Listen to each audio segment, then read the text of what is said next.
میں شادی کے کئی سال بعد حاملہ ہوئی تھی۔ میری خوشی کا کوئی ٹھکانہ نہیں تھا کہ اب میرے ہاں بھی اولاد ہوگی، میں بھی ماں بنوں گی، مجھے بھی بچے ماما پکاریں گے اور میرا کردار معاشرے اور خاوند کے آگے اور زیادہ جاندار ہو جائے گا۔ انہی دنوں میں نے اپنے میاں صاحب سے پوچھا، آپ کو بیٹی چاہیے یا بیٹا؟ خدا جو بھی دے دے، خدا کا شکر ادا کروں گا، انہوں نے ایک دلکش مسکراہٹ چہرے پر بکھیرتے ہوئے جواب دیا، جیسے کوئی لازوال خوشی مل رہی ہو۔ میں نے فوراً ان کے ہونٹوں کے آگے ہاتھ رکھ دیا اور سمجھاتے ہوئے کہا، یہ قبولیت کی گھڑی ہے، جو بھی نہیں صرف بیٹا یا بیٹی، جو بھی میں کچھ اور بھی شامل ہو سکتا ہے۔ انہوں نے تھوڑا سا شرمسار ہو کر دونوں کانوں کو ہاتھ لگا کر کہا، اللہ تعالیٰ مجھے ہدایت دے۔ ڈیلیوری کے دن قریب آتے جا رہے تھے۔ میری ساس میری دیکھ بھال کر رہی تھی اور میری گھبراہٹ بڑھتی جا رہی تھی۔ انہوں نے مجھے سمجھایا کہ گھبراؤ نہیں، عورت بچہ پیدا کرتی ہے اور خدا پیدا کرنے والا ہے۔ جب عورت بچہ پیدا کرتی ہے اس وقت خدا اور پیدا کرنے والے کے درمیان کوئی فاصلہ نہیں ہوتا۔ خدا اپنی مخلوق بڑھانے کے لیے ایسے نازک موقع پر عورت کا ساتھ دیتا ہے۔ اچانک میری خوشی غم میں تبدیل ہو گئی جب مجھے یہ خبر دی گئی کہ میرے ہاں مردہ بچہ پیدا ہوا ہے اور میری آس آکاش بیل میں بدل گئی، کیونکہ ڈاکٹر نے مجھے آئندہ ماں بننے کے لیے نااہل قرار دے دیا تھا۔ میرے شوہر نے مجھے طلاق دے کر دوسری شادی رچا لی۔ قصور ان کا بھی نہیں تھا۔ میرے سسرالی آنگن میں بچے دیکھنا چاہتے تھے۔ قسمت میری خراب تھی۔ میں زندگی کے بقیہ دن والد صاحب کے پاس گزارنے لگی۔ ہر دن تنہائی کا کانٹا بن کر گزر رہا تھا۔ کوئی مصروفیت نہ تھی۔ کچھ ایسے ہی گرم دن تھے۔ ہم بھی دوسرے لوگوں کی طرح لوڈ شیڈنگ سے تنگ تھے۔ نہ بجلی، نہ پانی، نہ گیس۔ وقت ان تینوں چیزوں کا انتظار کرتے ہوئے گزر رہا تھا۔ حالانکہ انسان کو صرف ایک عادت ڈالنی چاہیے کہ اسے کوئی عادت نہ پڑے۔ رات تو کسی طور کٹ جاتی تھی مگر دن بہت طویل ہو جاتا۔ طبیعت میں عجیب چڑچڑاپن پیدا ہوتا جا رہا تھا۔ جس سے ملو وہ بھی عجیب ذہنی کیفیت میں الجھا ہوا نظر آتا تھا۔ ہم نے سوچا کچھ دنوں کے لیے ماموں اشرف کے ہاں ایبٹ آباد چلنا چاہیے اور انہیں ان کی بیٹی کی مبارکباد پیش کرنا چاہیے۔ اسی بہانے کرخت لوڈ شیڈنگ سے جان بھی چھوٹ جائے گی۔ لہٰذا ایک دن ہم مصمم ارادہ کر کے لاہور ریلوے اسٹیشن پر پہنچ گئے اور ٹرین کا انتظار کرنے لگے۔ اتنے میں پلیٹ فارم پر ایک مال گاڑی آ کر رکی۔ اسے دیکھ کر لوگ ایک کاپر رنگ کے ڈبے کے گرد جمع ہونے لگے۔ اندر سے ایک بچے کے رونے کی آوازیں آ رہی تھیں۔ کچھ لوگ کہہ رہے تھے یہ بلی کی آوازیں ہیں، کچھ کے خیال میں یہ پلوں کے رونے کی آوازیں تھیں اور کچھ لوگ ڈر رہے تھے۔ بہرحال کچھ لوگوں نے ہمت کر کے پائیدان پر چڑھ کر بچے کو دیکھا۔ وہ گائے بھینسوں کے گوبر سے لپٹا ہوا بھوک پیاس سے تڑپ رہا تھا اور دائیں بائیں ہاتھ پاؤں مار رہا تھا۔ چند لوگ حرامی حرامی اور گناہ گناہ کی آوازیں کس رہے تھے۔ میں نے ڈبے کے اندر داخل ہو کر اسے پیار سے اٹھا کر سینے سے لگا لیا تو وہ خاموش ہو گیا۔ پھر اس کے ساتھ لگی ہوئی غلاظت کو صاف کیا اور بیگ سے چادر نکال کر اس میں لپیٹ لیا۔ بڑی بڑی بادامی آنکھیں تھیں اس کی، سر سیاہ بالوں سے بھرا ہوا تھا، ہاتھ پاؤں چوڑے تھے۔ کچھ لوگ ماشاءاللہ ماشاءاللہ کہہ رہے تھے۔ اس وقت ہجوم سے ایک بچوں والی عورت نے مجھے دودھ کا فیڈر پیش کیا اور کہا، اس کو دودھ پلاؤ، بھوکا ہوگا۔ میں نے اس کے کہنے کے مطابق عمل کیا۔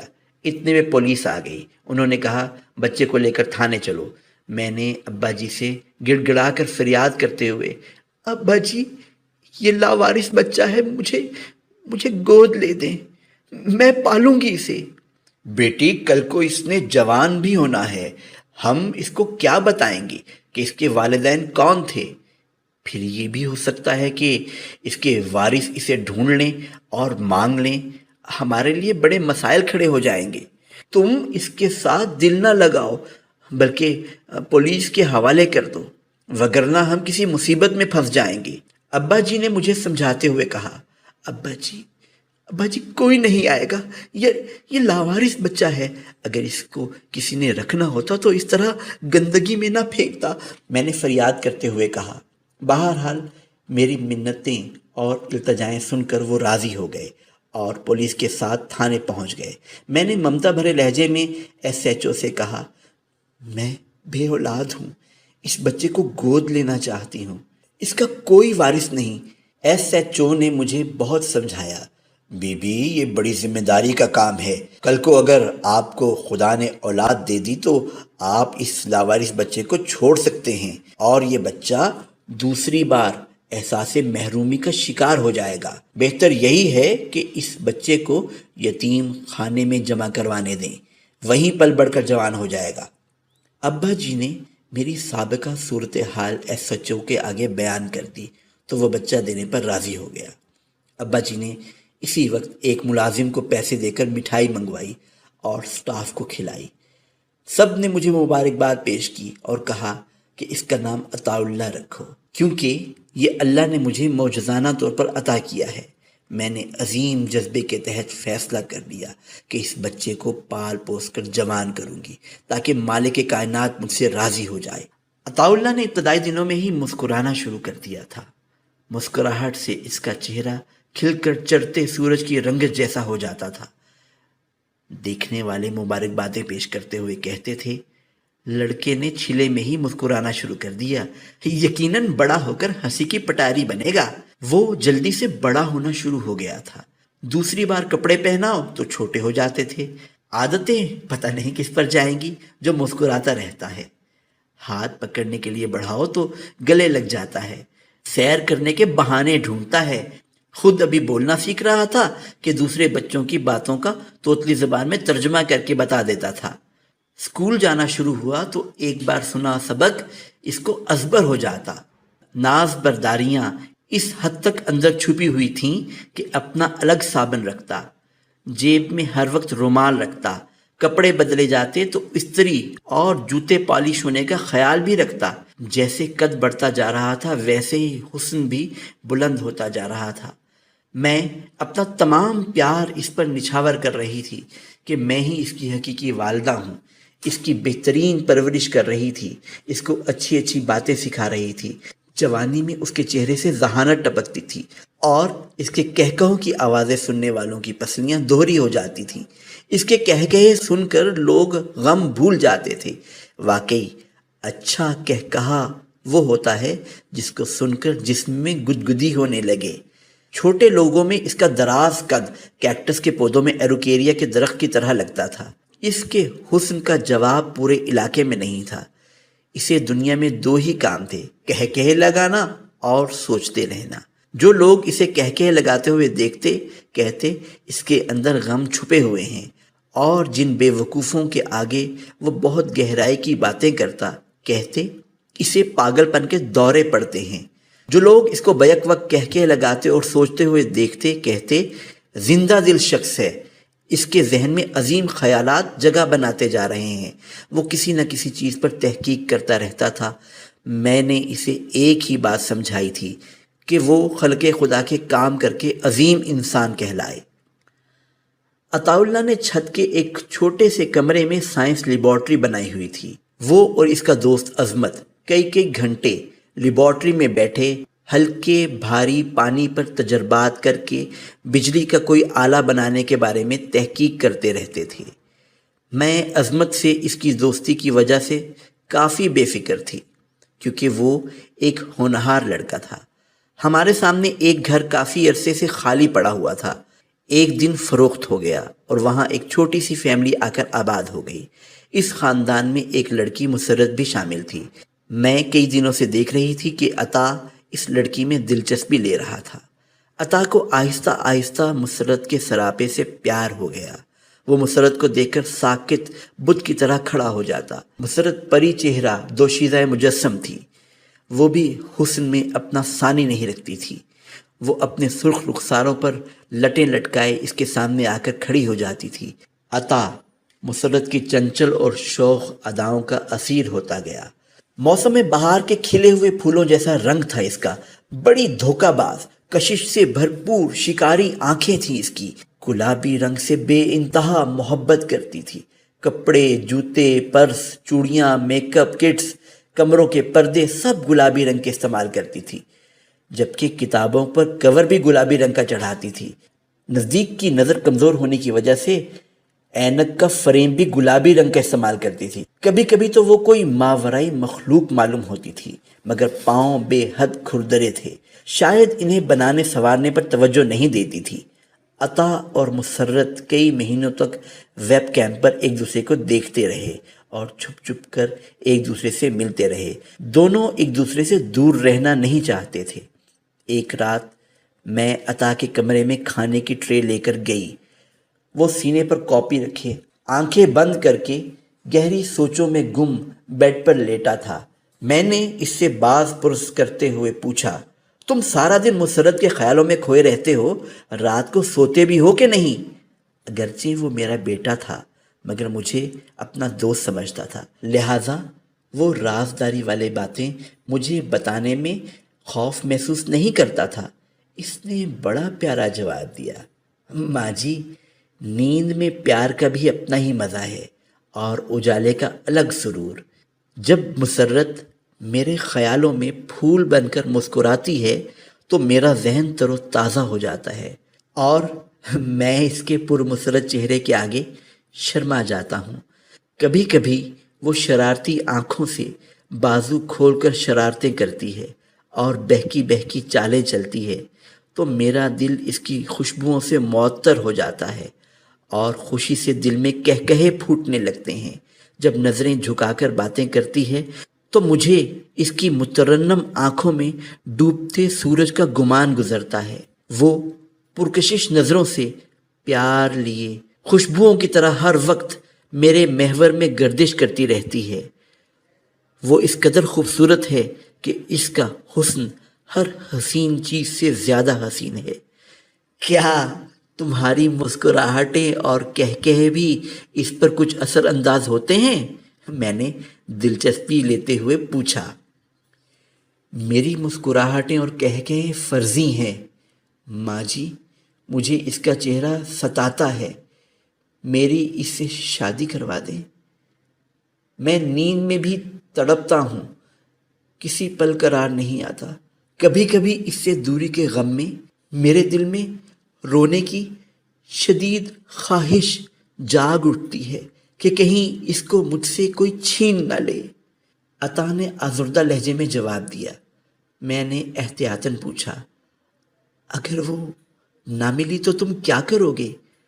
اس نے التجائی انداز میں فریاد کرتے ہوئے کہا، ماں جی، میرے کانوں میں پڑنے والے آپ کے فکرے نے عجیب بے چینی پیدا کر دی ہے۔ ایسا نہ کہیں، ہمیں دو رنگوں کی طرح ملا دیں جو ایک دوسرے میں مدغم ہو کر علیحدہ نہیں ہو سکتے۔ کیا اس نے بھی تم سے کوئی عہد و پیما کیے ہیں؟ میں نے پوچھا۔ اس نے ہر حال میں میرے ساتھ جینے مرنے کی قسمیں کھائی ہیں۔ ساتھ ہی اس نے سینے پر رکھی کاپی کھول کر دکھائی جس کے پہلے صفحے پر مسرت کی تصویر تھی اور اگلے صفحے پر تحریر تھا، میں ہر حال میں تمہارا ساتھ نبھاؤں گی۔ نیچے مسرت کے دستخط تھے۔ اگلے اوراق پر بھی تصویریں اور کچھ ایسی ہی تحریریں تھیں اور نیچے مسرت کے دستخط تھے۔ لیکن محبت میں مرنا نہیں بلکہ ہر حال میں جینا بڑی بات ہوتی ہے، میں نے سمجھاتے ہوئے کہا۔ ایک دن عطا نے میرے ساتھ ذکر کیا کہ مسرت نے مجھے بتایا ہے کہ میرے والدین میری شادی کہیں اور کرنے والے ہیں۔ میں تمہارے علاوہ کسی اور سے شادی نہ کروں گی، مگر میری کوئی نہیں سنتا، سب مجھے بیوقوف بنا رہے ہیں۔ میرا جی چاہتا ہے کہ میں تمہارے روح کے اندر چھپ جاؤں یا مر جاؤں۔ میں نے مسرت کے والدین سے دونوں کی منگنی کے بارے میں بات کی تو انہوں نے بڑے واضح لفظوں میں انکار کر دیا کہ ہم برادری سے باہر شادی نہیں کرتے۔ میں نے ان کو پیشکش بھی کر دی، اگر آپ عطا کو گھر داماد رکھنا چاہتے ہیں یا مسرت کے نام شہر کی بارونق جگہ پر زمین جائیداد خریدنا چاہتے ہیں تو میں اس کے لیے بھی حاضر ہوں۔ اس آفر پر بھی ان کا انکار تھا۔ میں نے اس بات کا بھی خدشہ ظاہر کیا کہ اگر دونوں نے کورٹ میرج کر لی یا گھروں سے بھاگ گئے تو دونوں خاندان عزت گنوا بیٹھیں گے، لہٰذا بہتر یہی ہے کہ دو محبت کرنے والوں کو گھر بسانے دو۔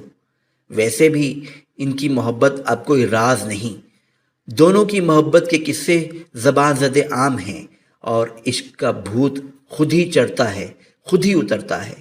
اس کو ختم کرنے میں دوسرے لوگ بے بس ہوتے ہیں، اگر کچھ برا ہو گیا تو دونوں خاندان خاک چھانتے پھریں گے۔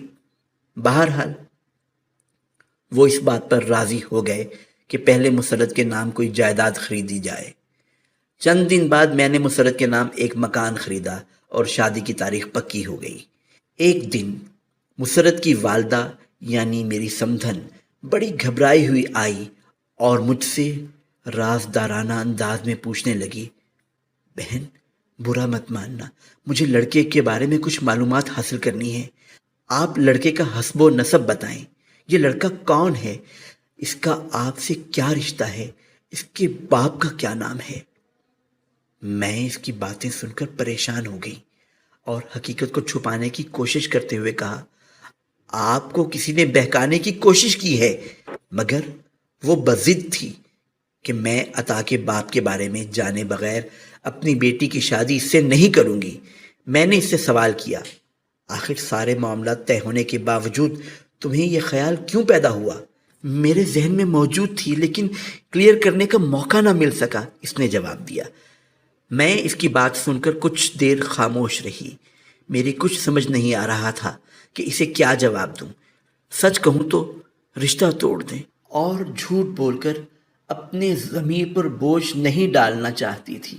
میں نے اسے سچ بتا دینا ہی مناسب سمجھا اور پھر میں نے اسے سچ بتا دیا۔ وہ میری بات سن کر سکتے میں آ گئی اور کچھ دیر مجھے بڑی گہری نظروں سے دیکھتی رہی۔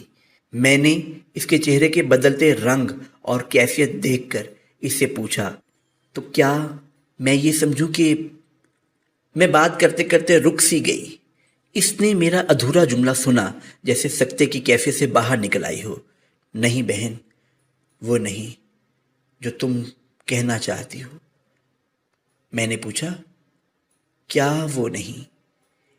اس نے جیسے میری بات سنی ہی نہ ہو پوچھنے لگی، جب تم نے اسے مال گاڑی سے اٹھایا تھا کیا دن تھے؟ مجھے صحیح تاریخ تو یاد نہیں، میں نے اسے مہینہ اور سال بتایا تو بتاتے ہوئے مجھے کچھ یاد آ گیا۔ میں نے کہا، کچھ توقف کرو، میں تمہیں صحیح تاریخ بھی بتا دیتی ہوں، مگر اس سے پہلے پوچھنا چاہوں گی کہ ان سب تفصیلات کا جاننا تمہارے لیے کیوں ضروری ہے؟ اس نے جواب دیا، اس کی ایک خاص وجہ ہے، وہ میں تمہیں بعد میں بتاؤں گی۔ میں اپنے بیڈ روم میں گئی اور الماری سے پولیس کارروائی کی رپورٹ لے آئی اور اس کے سامنے رکھ دی۔ اس نے رپورٹ پڑھتے ہی دھاڑے مار مار کر رونا شروع کر دیا۔ میں گھبرا گئی کہ یکدم اس کی ایسی کیفیت کیوں ہو گئی۔ پھر اس نے مجھے بتایا، یہ میرا بیٹا ہے، میں نے اسے مال گاڑی میں ڈالا تھا۔ اس کا جواب سن کر میرے پاؤں تلے سے زمین نکل گئی اور رونگٹے کھڑے ہو گئے کہ اے میرے خدایا، یہ کیا ہو رہا ہے؟ پھر میں نے پوچھا، تم نے ایسا کیوں کیا تھا؟ اس نے کہا، میرے ساتھ پیار میں کسی نے دھوکہ کیا تھا، میں حاملہ ہو چکی تھی۔ اپنے گناہ کو چھپانے کے لیے میں نے لڑکے کو جنم دے کر زندہ ٹرین کے ڈبے میں ڈال دیا تھا۔ میں اس کو مار کر دوسرا گناہ نہیں کرنا چاہتی تھی، مگر آج میں دونوں کی شادی کر کے ایک اور گناہ کرنے والی تھی۔ اس عورت کے انکشاف نے میرے دماغی شریانیں توڑ مروڑ کر رکھ دی۔ وہ عورت میرے آگے ہاتھ جوڑ کر واپس چلی گئی اور اگلے دن سامنے والا مکان خالی ہو گیا۔ عطا کو کچھ بتانا اور چھپانا میرے لیے بڑا مسئلہ بن گیا تھا کہ میں اسے کیسے ہینڈل کروں۔ اسے کچھ اندازہ ہو چکا تھا یا وہ ہماری باتیں سن چکا تھا۔ وہ بہت اداس اور کھویا کھویا رہنے لگا۔ اس کے دل میں ایک کسک پیدا ہو چکی تھی۔ ایک رات 12 بجے کے قریب عطا کے کمرے سے چیخوں کی آوازیں بلند ہوئیں۔ میں مشکل سے آنکھوں کے پپوٹے کھول کر کھڑی ہو گئی کہ اس وقت چیخوں کی آوازیں کیسی اور کہاں سے آ رہی ہیں۔ جیسے ہی میرے حواس ٹھیک ہوئے مجھے محسوس ہوا کہ یہ آوازیں تو عطا کے کمرے سے آ رہی ہیں۔ میرا دل عطا کی دلدوز چیخوں سے پھٹنے لگا اور کنپٹیوں سے خوف کی لہریں گردش کرنے لگیں۔ ایسے معلوم ہو رہا تھا کہ عطا کے کمرے میں بدروحیں چنگھاڑ رہی ہوں۔ میں اس کے کمرے کی طرف دوڑی۔ اس کے کمرے سے شعلے باہر نکلنے کی کوشش کر رہے تھے۔ دیواریں لرز رہی تھیں۔ اندر سے چیزوں کے چٹکنے کی آوازیں آ رہی تھیں۔ باہر کھڑکیوں اور دروازوں پر لگے رنگ عجیب گھناؤنی شکلوں کا منظر پیش کر رہی تھیں۔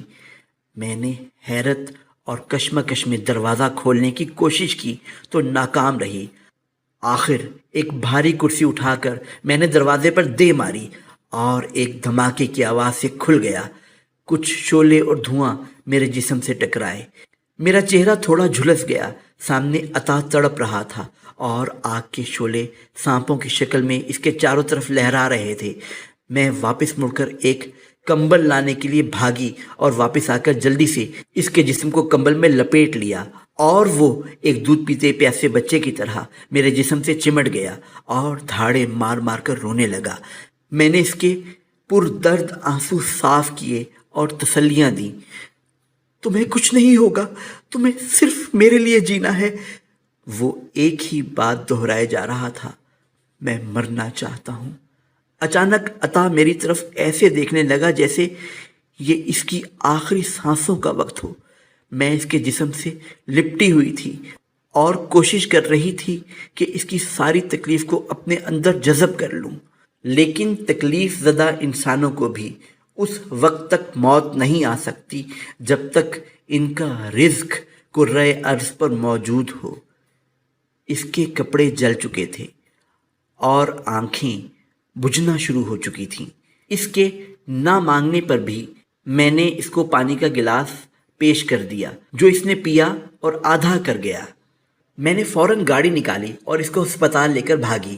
عطا کا جسم کافی حد تک جھلس چکا تھا، بچ گیا مگر بس ایک ہی غم نے اس کے کہکہوں بھری دنیا کو اذیت کی آگ میں جل کر پگھلنے پر مجبور کر دیا۔ گھناؤنی سوچوں نے اس کے جسم کو نوچنا شروع کر دیا۔ فکریں اور پریشانیاں اس کے ارد گرد کائیں کائیں کر کے اس کے حسن کا مذاق اڑانے لگی۔ ہر لمحہ اس کو ایسے محسوس ہوتا جیسے اس پر انگارے گر رہے ہوں۔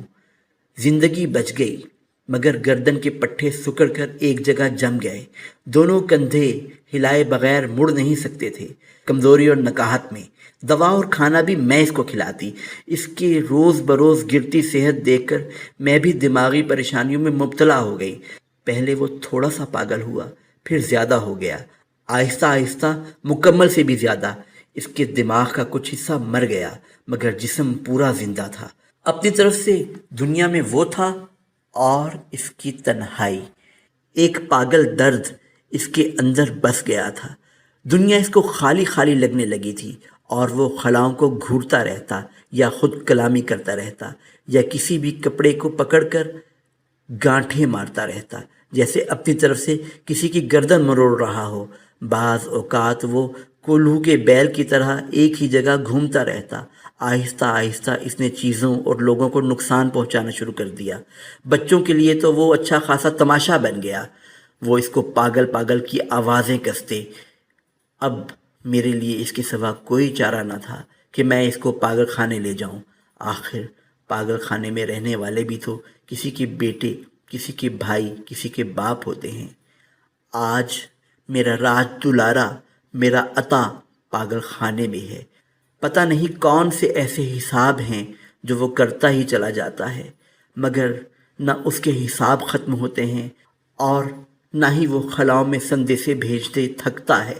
میری زندگی زخم زخم ہو چکی ہے۔ قسمت کسی روٹھے یار کی طرح سکھ کی چھایا بھی سر پر نہیں چھوڑتی۔ آپ سب سے گزارش ہے کہ دعا کریں، خدا میرے عطا اللہ کی مشکل آسان کر دے اور ایک دکھی ماں کی ممتا بھی قرار پا جائے۔ آمین.